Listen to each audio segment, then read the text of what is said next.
Okay, just to open, I guess, in the same way that a lot of people have, just to say to you, Steve, congratulations in putting this thing together. I dread to think how much work has gone into it, but certainly so far, it has been an incredible day. And I think you've set the bar pretty high for what undoubtedly is going to be a number of events of a similar nature that follow.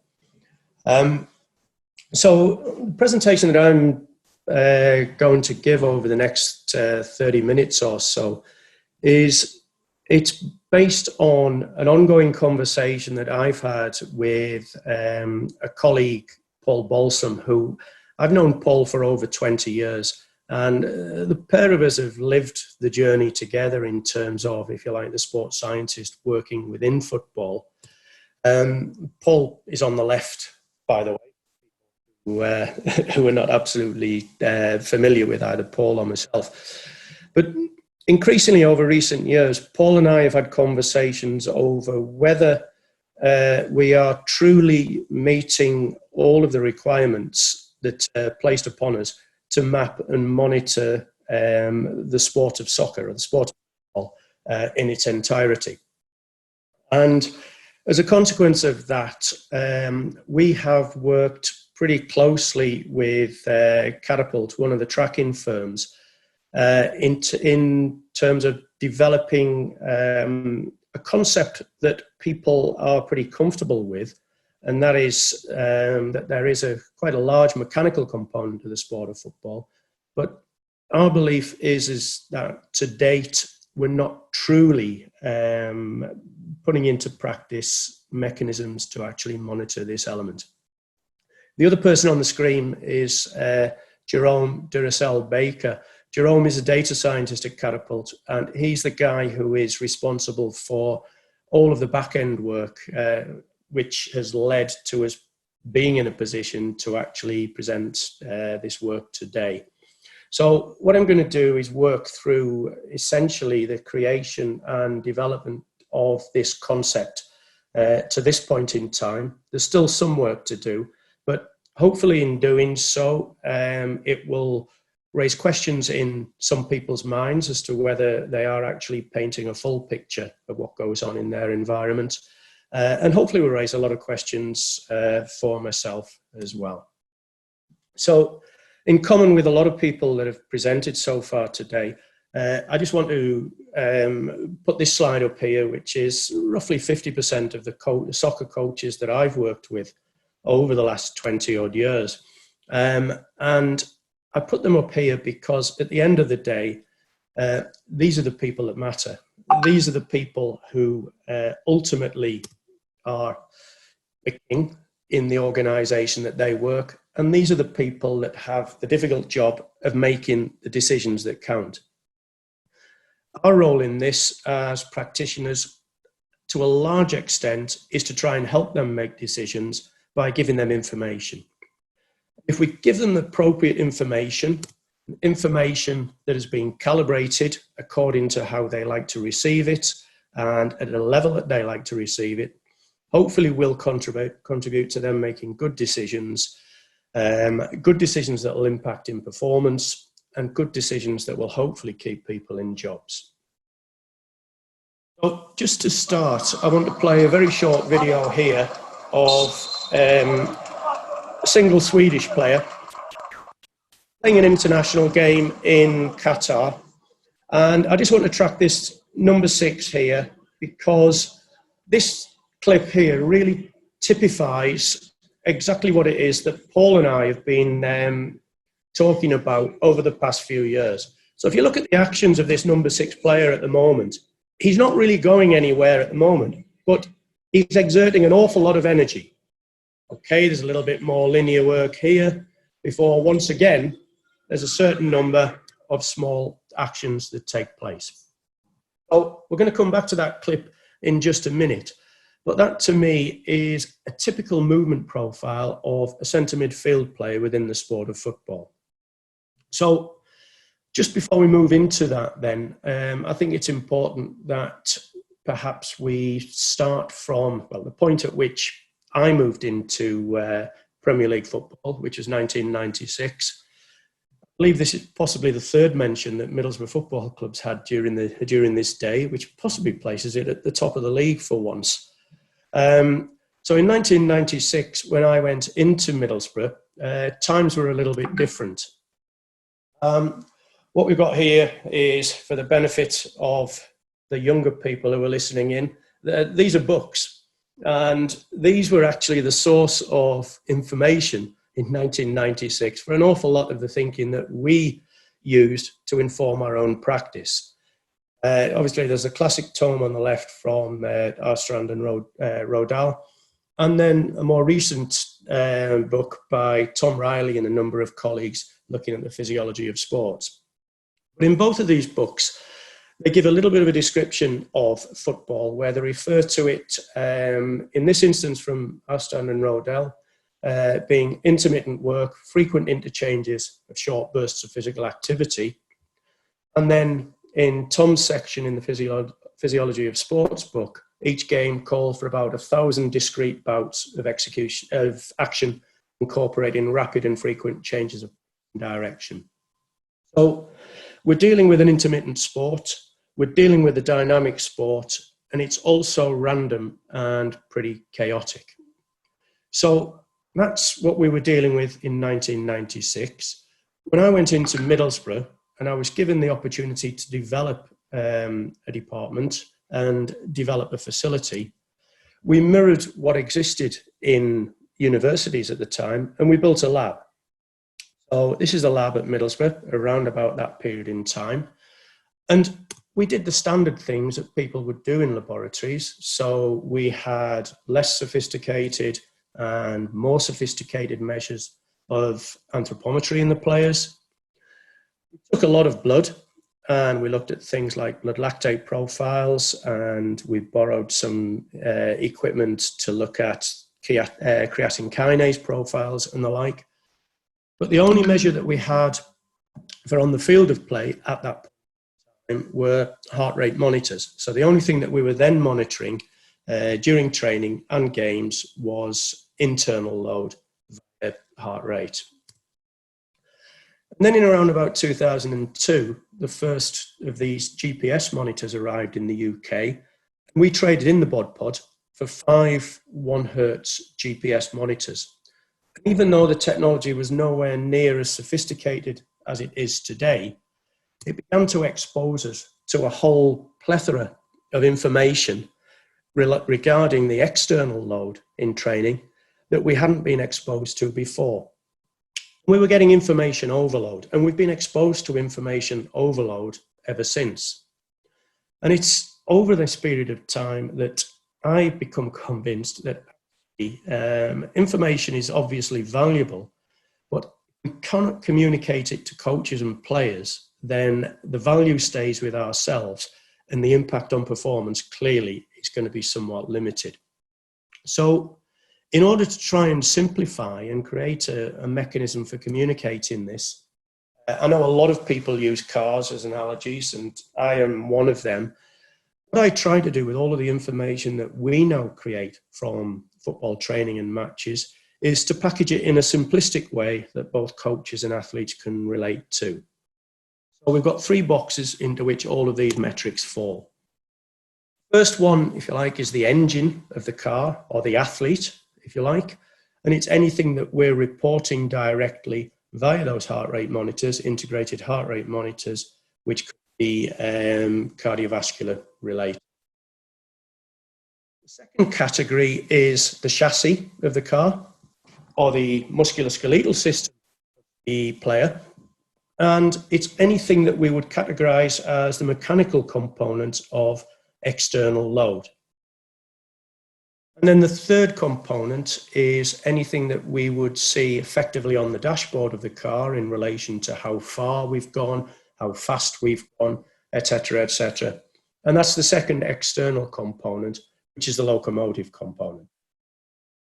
Now, I know a lot of people will say at this point in time, yes, we're measuring all 3 and we're reporting all 3 because for example, on the mechanical side of things, we're reporting on accelerations and decelerations and numbers of sprints. But in actual fact, most people are reporting accelerations, decelerations, and sprints, which are derived from GPS devices. And due to things like dwell time and the like, these activities or actions that people are reporting are very much more locomotive related than they are mechanical related. And there's certainly activities and actions that are being reported in a linear sense. So put these three together and we will for certain be trying to provide something of a holistic loading picture.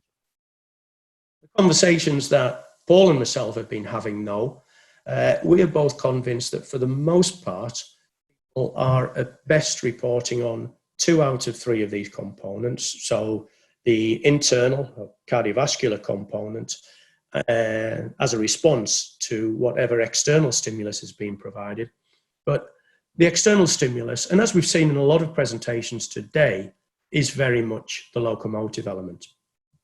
So the talk today is about an attempt that we've made to try and plug that gap and create effective measures of the mechanical load, which we're not trying to replace anything that's going on here, but we're actually just trying to complement all of the good work that people are conducting to date. So the challenge that we've taken on then is effectively to create an algorithm which will help us better map and monitor this mechanical. There's a couple of provisions that we've placed upon this development. The first one is we're keen that this be inertial sensor data derived alone. And the reason for that is everybody's aware that GPS is a fantastic tool, but it does have its limitations. And one of those is it doesn't work indoors. And there are an awful lot of indoor sports that have high mechanical components attached to them. And so if we can derive an algorithm that works for soccer and create it with flexibility, then hopefully we can make it apply in other sporting scenarios as well. Also, there's a lot of sports that actually will train both indoors and outdoors. And we want to create something that actually allows easy transition between the two. Then the second condition goes back to one of the early points, which is both Paul and I passionately feel that if we're not communicating easily and effectively with coaches and athletes, then we're pursuing our own follies and we're not actually contributing to performance in sport. So we wanted something that was relatively simplistic.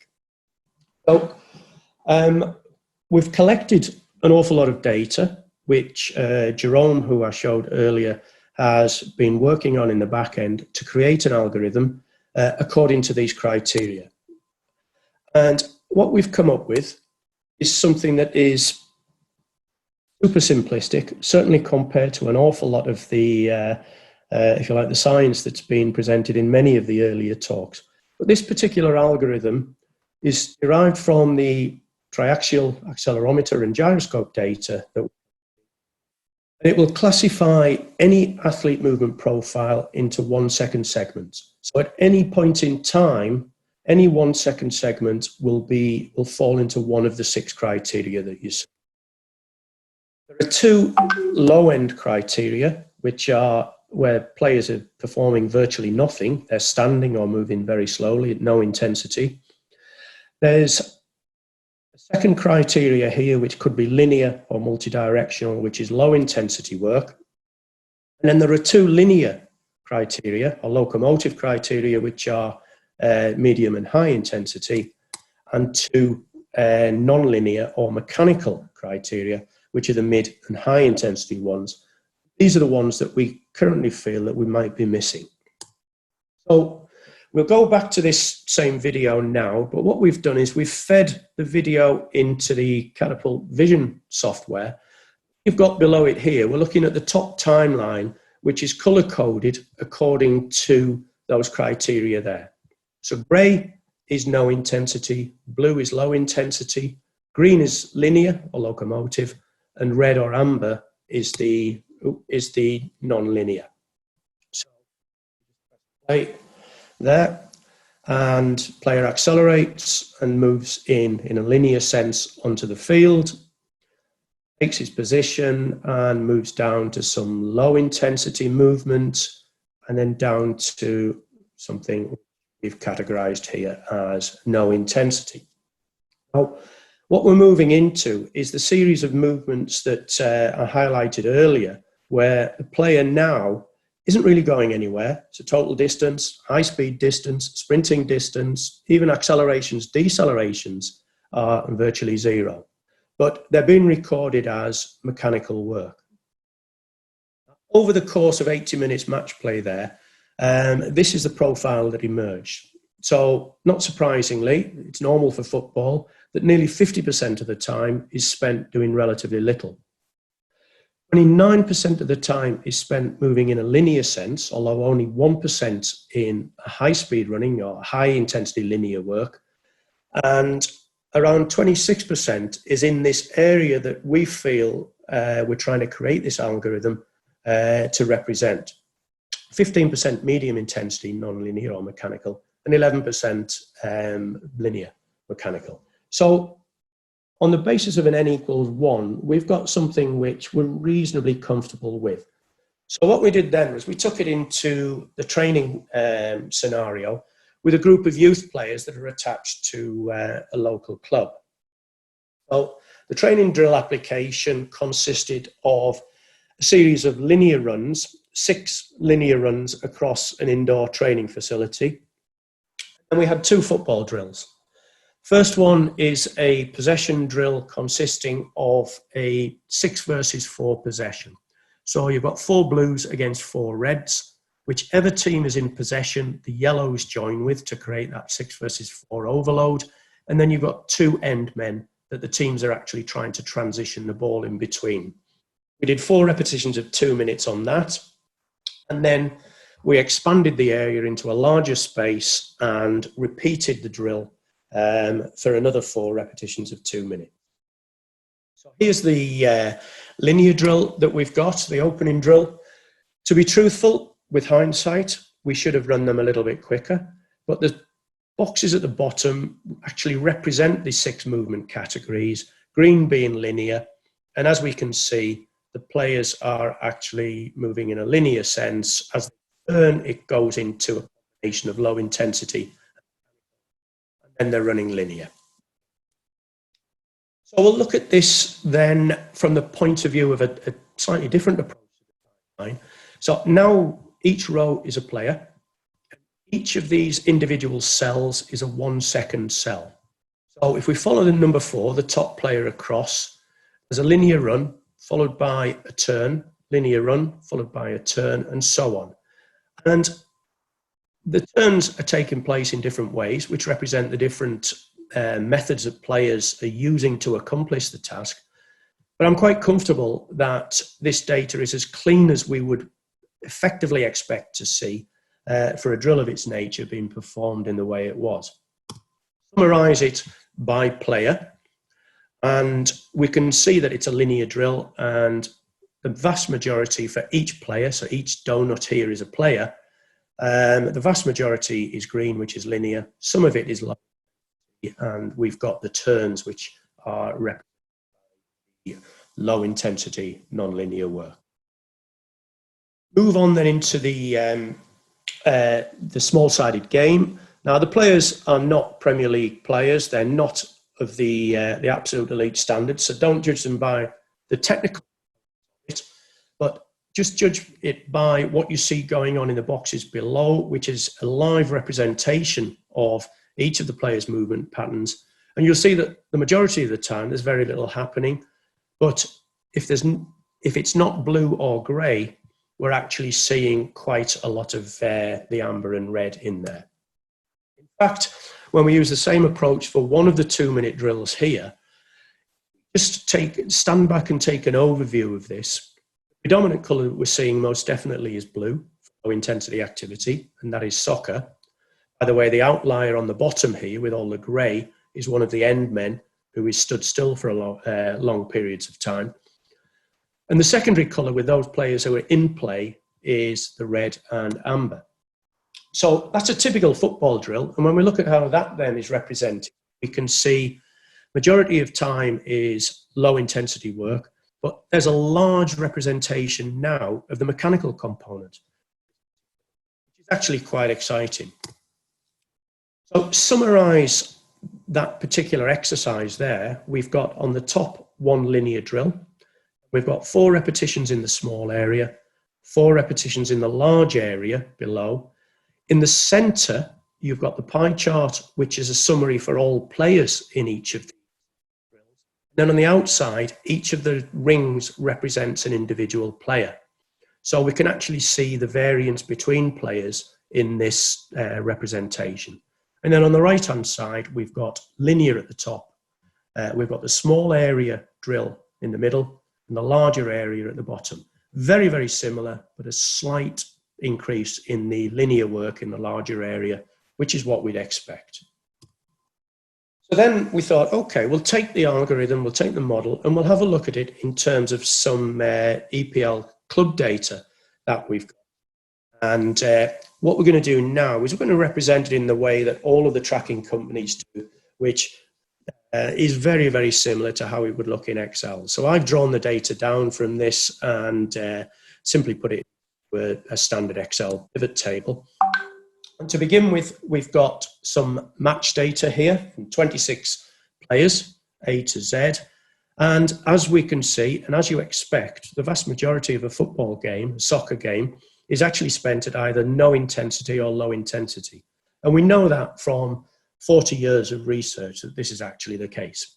But then we can see that there are large proportions of medium intensity linear, smaller proportions of high intensity linear, but then there are significant amounts of mechanical work, and these amounts of mechanical work vary between players. What we then thought was, we'll take out the, if you like, the noise of the low intensity work, and let's start to look at these players from the point of view of the meaningful components, which is the medium and high intensity work. What we can now begin to do is to tease out differences. So if you look at, for example, player M here, over 70% of their meaningful work is mechanical. Whereas for player Q here, it's around about 40% or lower. Now, player M is actually a centre midfield player, and player Q is a wide midfield player. And the roles that they take on board, you would expect a wide midfield player to actually take on more of the linear work than perhaps a centre midfield player would.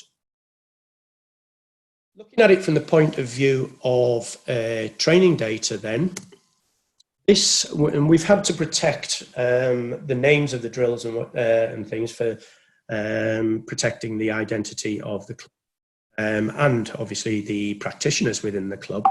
But this again is the meaningful training data from one day, but it's presented in absolute terms. So the actual seconds of time spent, if we look at drill A in medium and high intensity linear, 61 and 8, and medium and high intensity non-linear work. So we can start to view which of our drills are most demanding, but not only which are most demanding. Drill B, using traditional metrics, your linear, high-speed running, sprinting, accelerations, decelerations, would probably report very, very low physical demands, but actually is the third most physically demanding in terms of the total meaningful training time when we include the mechanical work that's being performed. This is just a summary of a week lead into a game. So it's a 4-day lead in, match day -4, 3, 2, and 1. And as we can see here, this is average times for the squad, and match day -3 quite clearly is the most demanding from the point of view of meaningful work. Within one of the days, we've got a number of drills here, but we've actually broken drills E, F, and G down because there were 2 repetitions of these drills. And one of the nice and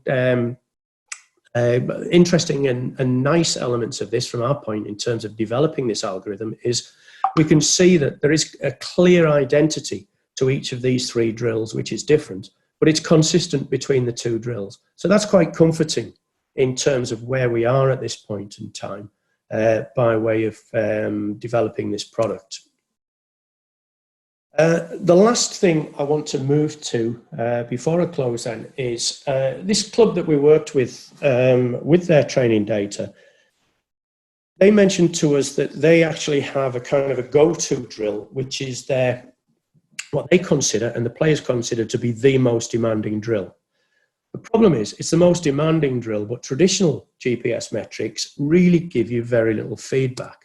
And they do that because the drill itself is, it's a shuttle run drill that's performed in a very small area. So it's a 4 meter run out, touch a pole, 2 meter diagonal run back, touch a pole, 4 meter run out, touch a pole, and then come back in 5 meters. Then the next player goes. And there are 5 players in a group. So you work 1 and rest 4. And they perform 6 repetitions. In its entirety, the drill is demanding, and it's particularly stressful for the players.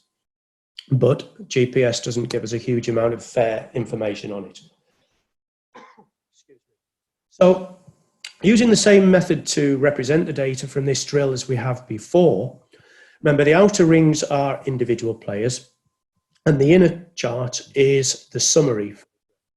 Now, most of the drill is at low or no intensity because you're a player that's actually waiting to perform the drill. But the work that's performed within the drill, we can see that each of the 4 meaningful metrics are represented. But by far and away, the most prevalent is the high intensity mechanical work. So we thought, okay, if that's the case, let's take away all of the low and no intensity work, and we'll represent this drill as the proportion of meaningful work that has been performed as high intensity mechanical or non-linear. So how much of this overall green and red is the bright amber there? And the way it looks is this. So it's around about 75% of the overall meaningful work. So we've normalized that work to a value of 100 for simplicity of use's sake. Now what we've got is the week's training for this club here. Each drill desensitized here. The one that you see here on the 21st of October is actually the reference drill. So if the reference is 100, then what we can do is we can actually assign a number for the demands or the intensity of each of the other drills. And if we can assign a simple number to that, it surely makes communication or feeding back to coaches so much easier than trying to talk in terms of high metabolic load or high speed running distances or the like. So we've taken this particular development to this stage now. We have got a few more things to do just in terms of where we want to take it in the future, and it will actually be a real product very, very soon within the Catapult suite. We do still have some further validation work to do within, recognize that, and very conscious that we have to be doing in relation to that. I mentioned earlier that all invasion sports, all team sports have an element of chaos and random activity to them. And for certain, there are aspects of mechanical work in all of these invasion sports. And we'd like to see work performed to actually utilize and use this particular sports. We know from experience, an awful lot of experience, that when we look at players performing exactly the same task, that they load in different ways. Players have individual loading fingerprints, and these individual fingerprints are more apparent with inertial sensor data than with, for example, in responses to external load. And so in the same way that people have looked at individualizing thresholds for heart rate data and for velocity data, we'll actually explore methods to individualize the thresholds that we use to demarcate low, medium, high intensity work using this particular cluster approach here. And then we may even explore for some sports the idea that we might not just have medium and high intensity categories. We could even maybe look to explore having medium, high, and very high intensity. And I would imagine in sports like handball and maybe basketball, that could be something. So that's my presentation. Hopefully I've stuck to the time, and hopefully there's still a few logged on. Thanks very much, Steve.